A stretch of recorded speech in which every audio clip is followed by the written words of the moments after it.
Katika upande wa habari za biashara na uchumi, mimi ni Lulu Ali, karibu tusote. Serikali imesema kuwa imejipanga kuifanya Tanzania kwa moja ya nchi kinara katika biashara kaboni barani Afrika kwa kuidhinisha miradi minne itakayochangia kusafisha hewa chafu kwa wastani wa tani milioni 1 hadi tani milioni 2 kwa mwaka, hivyo kuchangia katika kuboresha mazingira Tanzania na duniani. Salma Shaban anatuarifu.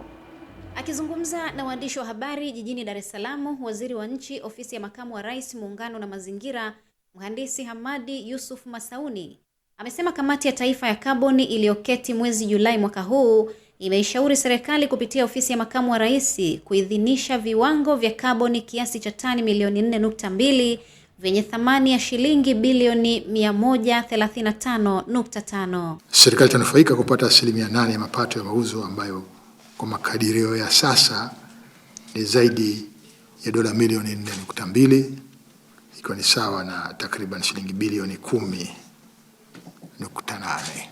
Aidha, Waziri Masauni ametoa wito kwa wanunuzi wa kimataifa wanaotafuta viwango vya kaboni vyenye uadilifu na uwazi wa juu kutoka Afrika kuendelea kushirikiana na miradi iliyoidhinishwa hapa nchini, kwa kuwa miradi hiyo inagusa jamii kwa kuleta maendeleo katika maeneo inapotekelezwa, huku akitaja miradi minne iliyoidhinishwa.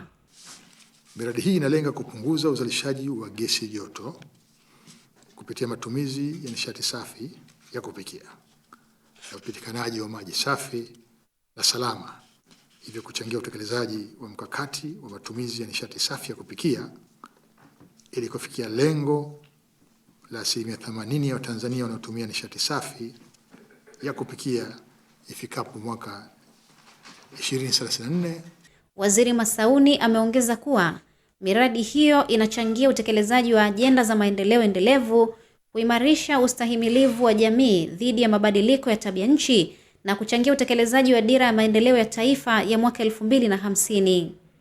Salma Shabani, Channel 10, Dar es Salaam.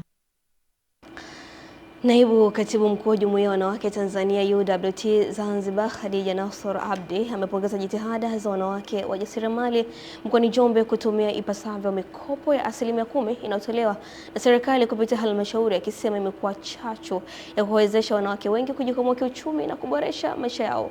Taarifa zaidi na Michael Patrick kutoka Njombe anatueleza. Akiwa mkoani Njombe kwa ziara ya kikazi ya kukagua miradi mbalimbali ya maendeleo inayotekelezwa kupitia ilani ya uchaguzi ya Chama cha Mapinduzi pamoja na kuzungumza na wanachama wa chama hicho, Bi Khadija Nasor Abdi ametembelea soko la wakulima mjini Njombe linalomilikiwa na CCM wilaya ya Njombe na kupata fursa ya kuzungumza na wanawake wajasiriamali. Nitumie pia nafasi hii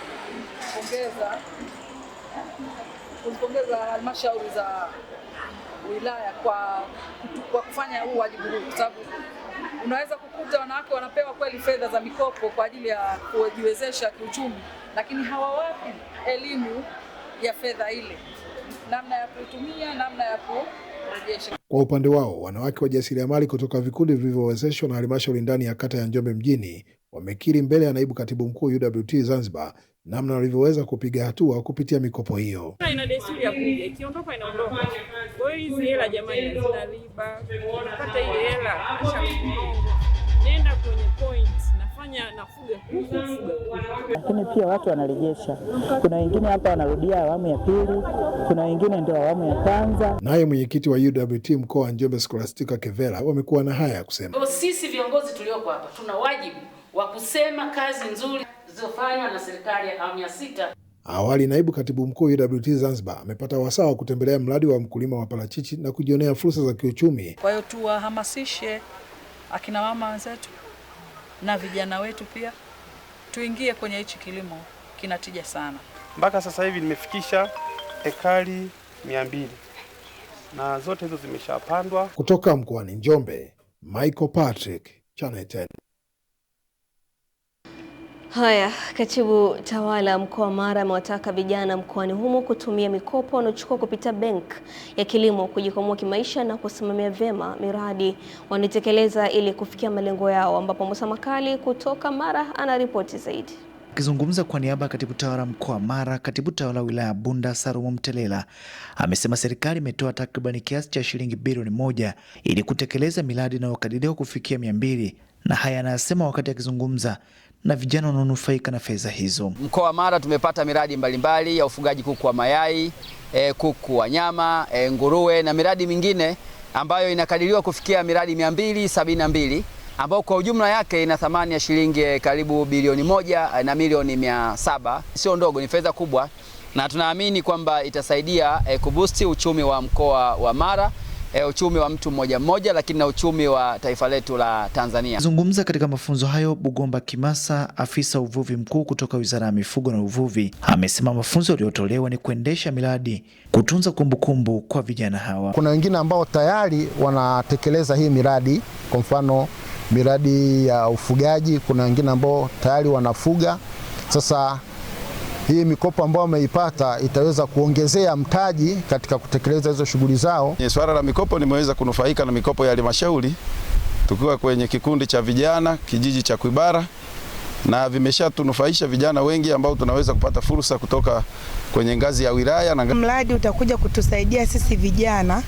Mimi kama mimi utabadilisha maisha yangu, nitafanya biashara, na pia mradi utakapopanuka nitaweza kuajiri na watu wengine watanufaika kupitia mimi pia. Kutoka mkoani Mara, jina langu ni Musa Makali. Mtazamaji, taarifa yake hiyo Musa Makali kutoka Mara ndio inatamatisha kwa habari za biashara na uchumi. Ni kwamba tu muda mfupi ujao tutakuja kujiunga hapa na Winga Teleza Witness Ngalawa katika upande wa michezo na burudani, akija hapa kutupasha zaidi. Endelea kusalia nasi na hii